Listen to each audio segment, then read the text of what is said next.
Senja turun perlahan di kampung Al-Hidayah. Langit memerah seperti bara yang belum padam, sementara suara lantunan ayat suci menggema lembut dari surau kecil di tengah kampung. Anak-anak berpeci putih berlarian membawa kitab, ibu-ibu menjemur mukena, dan para bapak duduk di beranda sambil menyeruput kopi. Kampung itu hidup dalam kesederhanaan dan ketenangan, seolah dunia luar yang keras tak pernah menyentuhnya. Namun malam itu, udara terasa berbeda. Angin berembus lebih dingin, anjing-anjing liar menggonggong tanpa henti.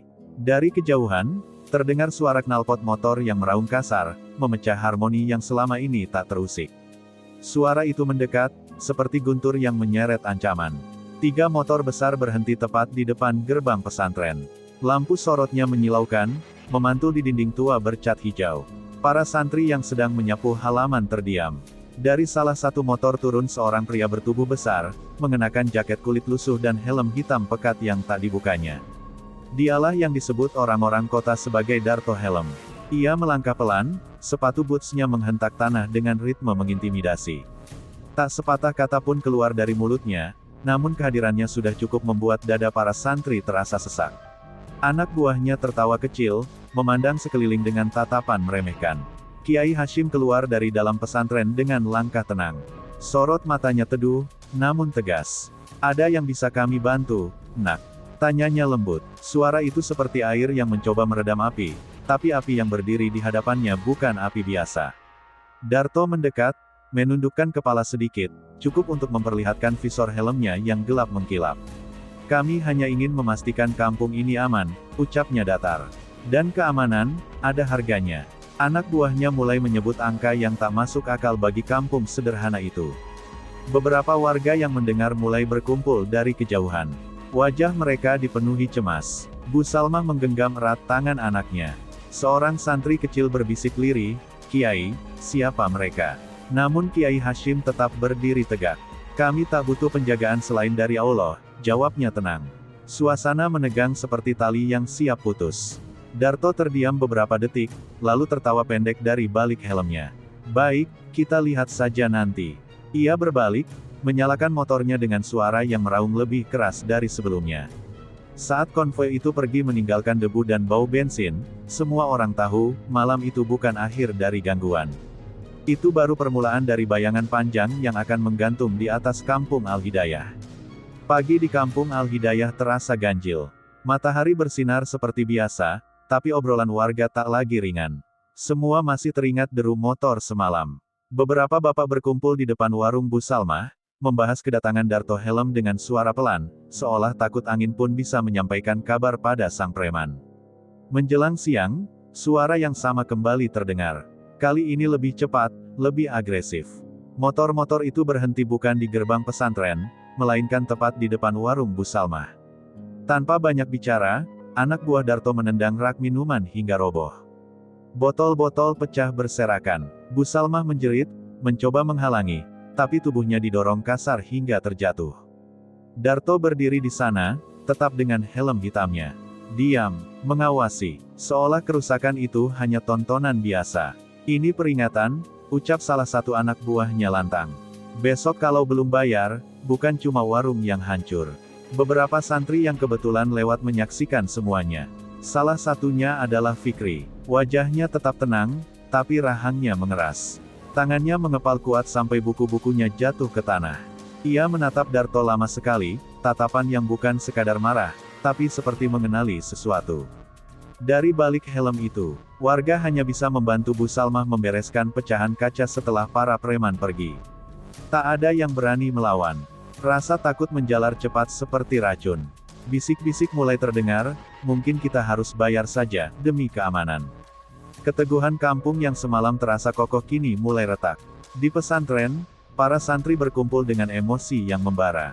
Beberapa ingin membalas. "Kita tak bisa diam saja, Kiai," seru seorang santri muda. Tapi Kiai Hashim hanya menghela napas panjang. "Keberanian tanpa akal hanya menambah korban," ujarnya pelan namun tegas. "Kita jaga diri. Kita jaga persatuan." Malamnya, Fikri duduk sendirian di serambi belakang pesantren. Angin berembus pelan, tapi pikirannya bergejolak.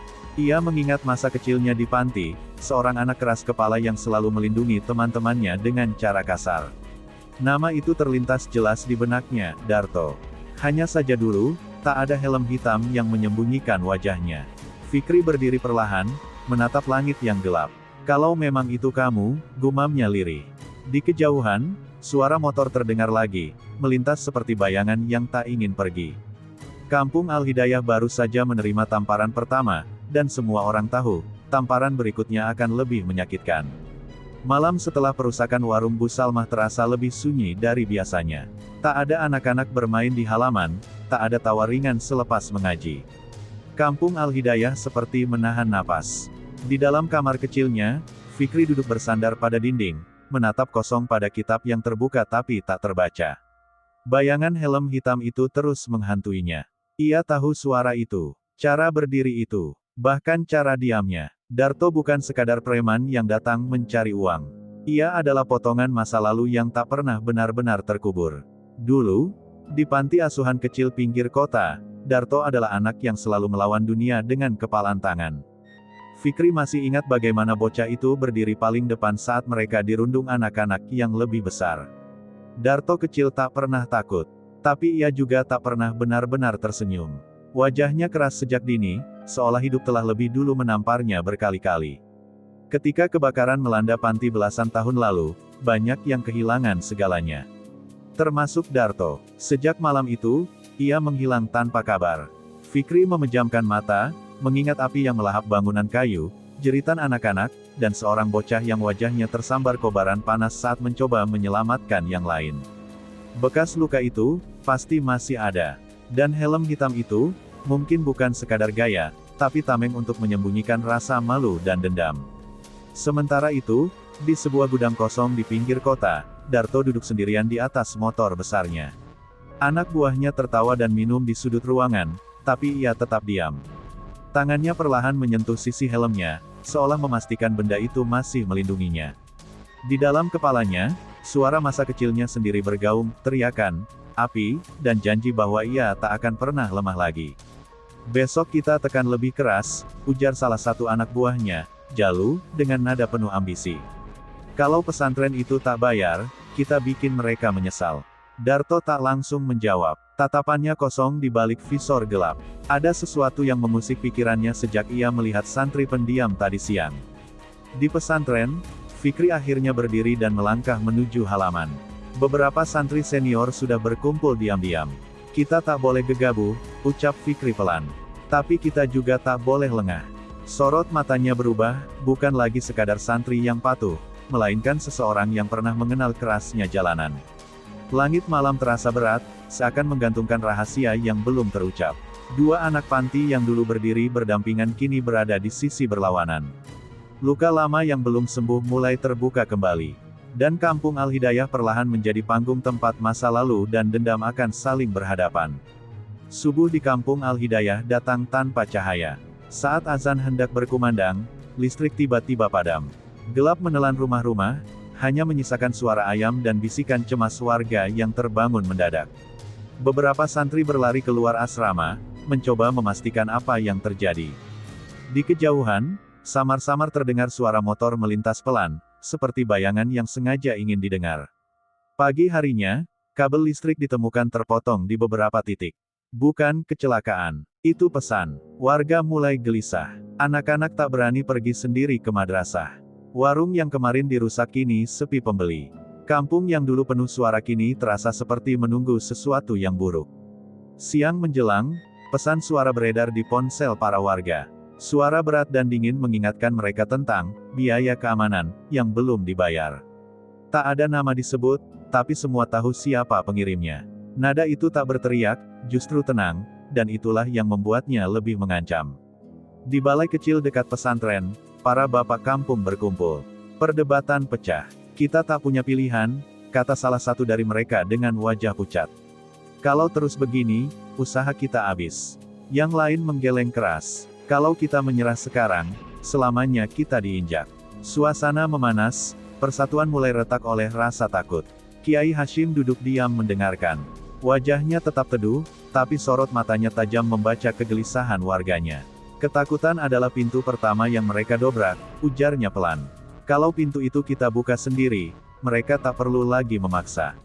Ucapan itu menenangkan sebagian, tapi tak cukup menghapus bayangan ancaman. Di sisi lain kampung, Fikri mulai bergerak. Tanpa banyak bicara, ia mengajak beberapa santri senior berlatih di halaman belakang pesantren saat malam tiba. Gerakan mereka senyap, teratur, bukan untuk menyerang, melainkan untuk berjaga. Nafas mereka teratur dalam gelap, seolah bersiap menghadapi badai yang pasti datang. Namun badai itu ternyata lebih cepat dari yang diduga. Menjelang tengah malam, batu melayang menghantam jendela rumah Pak Lurah. Pecahan kaca berserakan. Tak lama kemudian, suara tawa kasar terdengar di ujung jalan. Motor-motor itu tak berhenti, mereka hanya berputar mengitari kampung, menciptakan rasa was-was yang tak memberi jeda. Dari balik helm hitamnya, Darto menyaksikan kampung itu dari kejauhan. Ia melihat lampu-lampu yang kini redup, wajah-wajah yang mulai ragu. Tapi di satu sudut halaman pesantren, ia juga melihat siluet seseorang berdiri tegak menatap ke arahnya. Fikri. Untuk sesaat, waktu seperti terhenti. Dua pasang mata yang dipisahkan masa lalu kini saling mengunci dalam gelap, dan keduanya tahu, pertemuan sebenarnya tinggal menunggu waktu. Hujan turun deras malam itu, seolah langit ikut gelisah bersama kampung Al-Hidayah.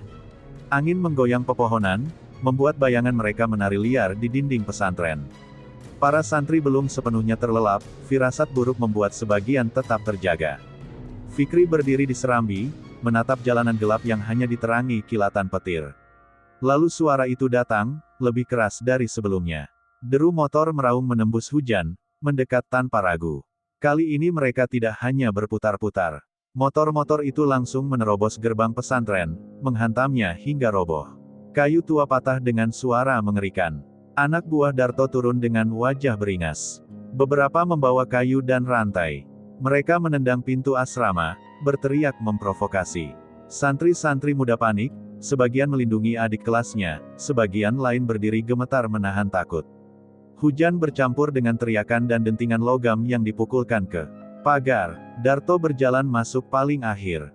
Helm hitamnya memantulkan kilat petir, membuat sosoknya tampak seperti bayangan tanpa wajah. Ia tidak berteriak, tidak memukul. Ia hanya berdiri, seolah memastikan semua berjalan sesuai rencananya. Aku sudah beri waktu, suaranya terdengar berat di balik hujan. Fikri melangkah maju dari barisan santri. Hentikan ini, Darto. Suaranya tidak keras, tapi tegas. Nama itu membuat beberapa anak buah terdiam sesaat.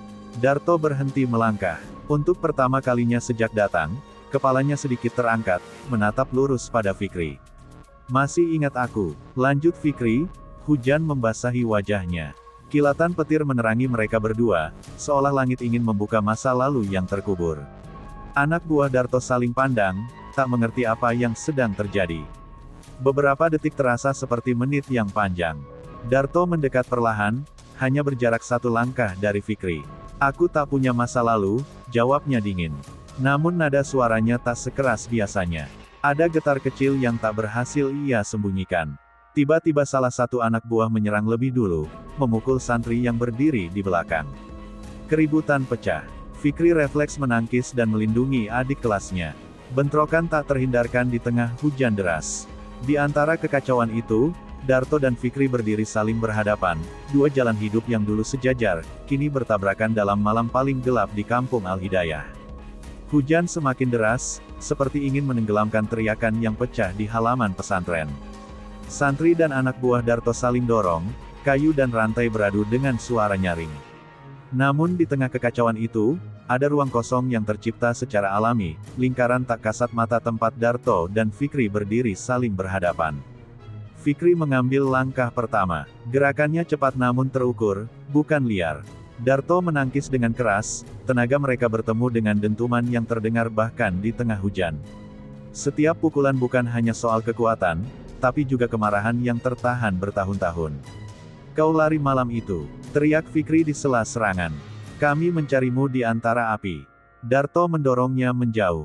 Api itu mengajariku satu hal, tak ada yang benar-benar peduli. Balasnya kasar, suaranya pecah, bukan karena lelah, tapi karena luka lama yang kembali diseret ke permukaan. Petir menyambar, menerangi wajah-wajah yang bertarung. Fikri berhasil memukul sisi kepala Darto. Retakan kecil terdengar, helm hitam itu bergeser, visornya pecah sebagian.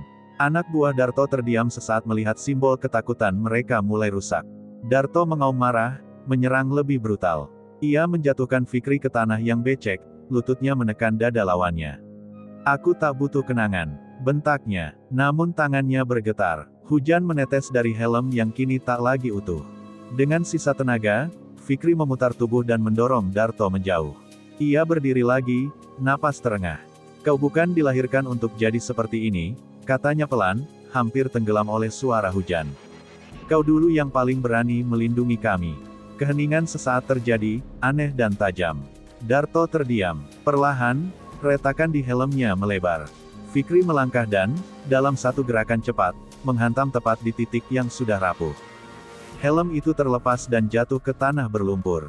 Untuk pertama kalinya, wajah Darto terlihat jelas di bawah kilat petir. Bekas luka bakar memanjang di sisi pipinya, kasar dan merah gelap. Bukan wajah monster, melainkan wajah seseorang yang terlalu lama menyimpan amarah. Dan di matanya, ada sesuatu yang tak sekeras yang ia tunjukkan. Helm hitam itu tergeletak di lumpur, pecah dan tak lagi utuh. Hujan masih turun, tapi suasana berubah. Anak buah Darto yang tadi penuh percaya diri kini saling pandang. Mereka tak pernah melihat wajah bosnya. Tak pernah melihat luka. Itu, simbol ketakutan mereka runtuh dalam sekejap. Di antara mereka, Jalu melangkah maju. Tatapannya tajam, bukan pada Fikri, melainkan pada Darto. "Jadi ini yang kau sembunyikan selama ini," katanya dengan nada sinis. "Kita datang untuk ditakuti, bukan untuk membuka luka lama." Suaranya keras, sengaja didengar semua orang. Darto berdiri diam, hujan membasahi wajahnya yang kini tanpa pelindung. Bekas luka di pipinya terlihat jelas, tapi yang lebih terlihat adalah kebimbangannya. Untuk pertama kalinya, ia tidak tampak seperti pemimpin yang tak tergoyahkan. Jalu tersenyum tipis. "Kalau kau ragu, biar aku yang ambil alih." Ia memberi isyarat pada dua orang anak buahnya. Salah satu dari mereka membawa jeriken bensin yang entah sejak kapan sudah disiapkan. Bau menyengat itu langsung bercampur dengan aroma tanah basah. Para santri tersentak. Beberapa mundur melindungi adik kelasnya. Fikri menatap Darto tajam. "Ini bukan lagi soal uang," katanya tegas. "Anak buahmu mau membakar tempat ini." Suaranya bukan menantang, melainkan memperingatkan. Jalu mulai menyiramkan bensin ke pagar kayu yang sudah patah. "Kalau kita tak bisa dapat uangnya, kita ambil ketakutannya," teriaknya. Kilat petir kembali menyambar, menerangi wajahnya yang kini lebih berbahaya dari siapapun di sana. "Berhenti!" Suara Darto terdengar berat namun tegas. Semua menoleh. Ia melangkah ke depan, berdiri di antara Jalu dan pesantren. Tak ada yang bakar tempat ini. Untuk pertama kalinya, ia bukan berdiri sebagai penagih, tapi sebagai penghalang. Jalu tertawa pendek. "Kau sudah lemah, tuh. Helm itu yang bikin mereka takut. Tanpa itu, kau cuma pria dengan luka." Ia mengangkat korek api, nyalanya kecil namun mematikan. Di tengah hujan dan ketegangan, pengkhianatan itu menjadi api baru, api yang tak lagi bisa dikendalikan hanya dengan kekuatan. Korek api di tangan Jalu menyala, kecil tapi mengerikan. Hujan memang turun deras, tapi bensin yang sudah membasahi kayu pagar membuat ancaman itu nyata. Satu percikan saja cukup untuk mengubah pesantren menjadi lautan api. Para santri mundur perlahan, beberapa berdoa dengan suara gemetar. "Jalu, turunkan itu." Suara Darto terdengar berat, bukan memerintah, melainkan memperingatkan. Namun Jalu justru tersenyum sinis. "Kau yang bilang dunia ini milik yang paling berani. Sekarang lihat siapa yang benar-benar berani." Tangannya bergerak, mendekatkan api ke kayu yang basah bensin. Dalam sekejap, nyala kecil itu menyambar. Api menjilat cepat, menyusuri pagar seperti ular merah yang lapar. Hujan tak langsung mampu memadamkannya. Asap tipis mulai mengepul, bercampur dengan teriakan panik para santri. Fikri langsung berlari mengambil ember, berteriak meminta semua orang membentuk barisan. Kekacauan pecah. Santri dan warga yang berdatangan saling bahu-membahu memindahkan air dari sumur. Ember demi ember disiramkan ke kobaran yang makin membesar. Di tengah kepanikan itu, terdengar jeritan kecil dari dalam asrama kayu yang berada tak jauh dari pagar. Seorang santri cilik terjebak di dalam, ketakutan dan tak berani keluar karena api mulai menjalar ke sisi bangunan. Semua orang terpaku sesaat. Asap makin tebal. Kayu berderak pelan seperti memberi peringatan bahwa waktu hampir habis. Tanpa berkata apa-apa, Darto berlari menembus kobaran kecil yang mulai membesar.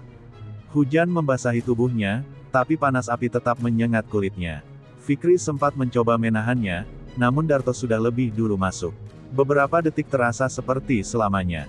Ia keluar dengan menggendong santri kecil itu di dadanya, melindunginya dari asap. Wajahnya mengeras menahan panas, luka lamanya seolah kembali terbakar. Ketika ia menyerahkan anak itu ke pelukan Fikri, mata mereka bertemu. Tak ada kata-kata, hanya kesadaran bahwa di balik semua kekerasan, ada sisa manusia yang belum mati. Api akhirnya berhasil dipadamkan. Jalu mundur perlahan, wajahnya dipenuhi amarah karena rencananya tak berjalan sempurna. Ia menatap Darto dengan kebencian terbuka. Kau memilih mereka, desisnya tajam. Hujan terus turun, tapi kini bukan hanya air yang jatuh, air mata dan harga diri pun ikut luruh malam itu.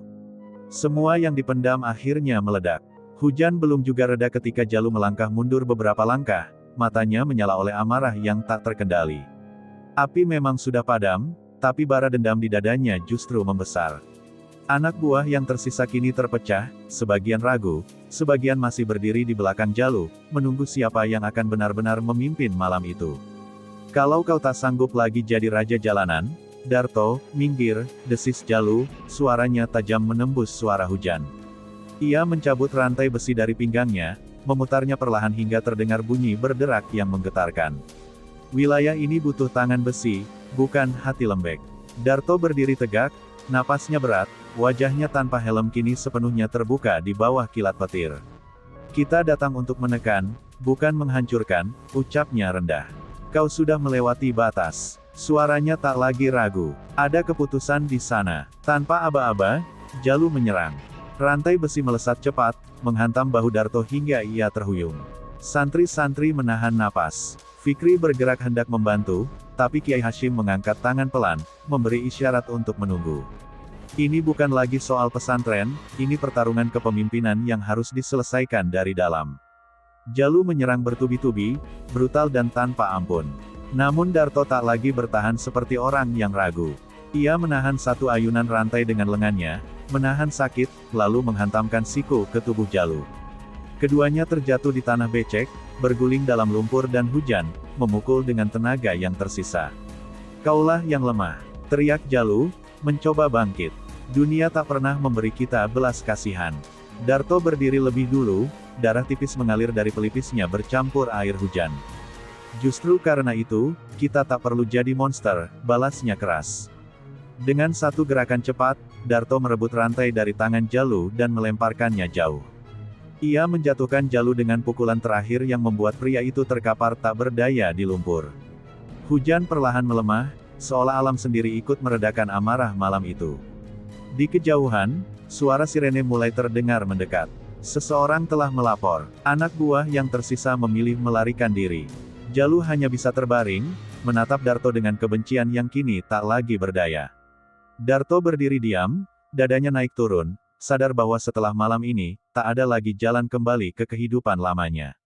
Sirene polisi semakin dekat, memecah sisa-sisa ketegangan yang masih menggantung di udara. Lampu merah biru memantul di genangan air dan dinding pesantren yang basah. Anak buah Jalu yang tersisa sudah melarikan diri, meninggalkan pemimpinnya terkapar di lumpur. Kampung Al-Hidayah berdiri dalam diam, menyaksikan akhir dari malam panjang yang hampir merenggut segalanya. Darto tidak melawan ketika polisi turun dan mendekatinya.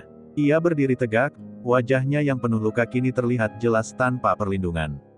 Tangannya perlahan terangkat, bukan dalam kekalahan, melainkan dalam keputusan. Fikri menatapnya dari beberapa langkah jarak, napasnya masih berat, bajunya penuh lumpur. Semua ini berhenti di sini, ucap Darto pelan, suaranya tak lagi menggelegar seperti dulu. Ia melirik pada pesantren yang nyaris terbakar, pada santri kecil yang tadi diselamatkannya, pada Kiai Hashim yang berdiri dengan sorot mata teduh namun tajam. Jalu diseret untuk diamankan, masih memelototi Darto dengan sisa kebencian. Namun kini tak ada lagi yang berdiri di belakangnya. Kekuasaan yang ia inginkan runtuh. Sebelum sempat tumbuh, malam itu membuktikan bahwa ketakutan bisa diciptakan dengan api, tapi dihancurkan oleh satu pilihan. Sebelum masuk ke mobil polisi, Darto berjalan pelan menuju lumpur tempat helm hitamnya tergeletak. Ia memungutnya, menatap retakan besar di sisinya. Helm itu bukan lagi simbol kekuasaan, melainkan simbol pelarian dari dirinya sendiri. Perlahan, ia meletakkannya di depan gerbang pesantren yang patah. Ia menoleh pada Kiai Hashim. "Kalau aku keluar nanti, masih boleh pulang?" tanyanya lirih. Pertanyaan itu sederhana, tapi berat seperti seluruh masa lalunya. Kiai Hashim melangkah mendekat. "Pintu taubat tak pernah terkunci," jawabnya lembut. "Yang penting bukan seberapa jauh kau tersesat, tapi seberapa sungguh kau ingin kembali." Kata-kata itu jatuh seperti hujan terakhir yang membersihkan sisa bara. Mobil polisi akhirnya membawa Darto pergi. Lampu sirene menghilang di tikungan jalan. Kampung Al-Hidayah perlahan kembali sunyi, tapi bukan sunyi karena takut, melainkan karena lega. Di gerbang pesantren, helm hitam itu kini tergantung, retak namun utuh. Bukan lagi simbol teror, melainkan pengingat bahwa bahkan orang paling keras sekalipun masih bisa memilih untuk berubah.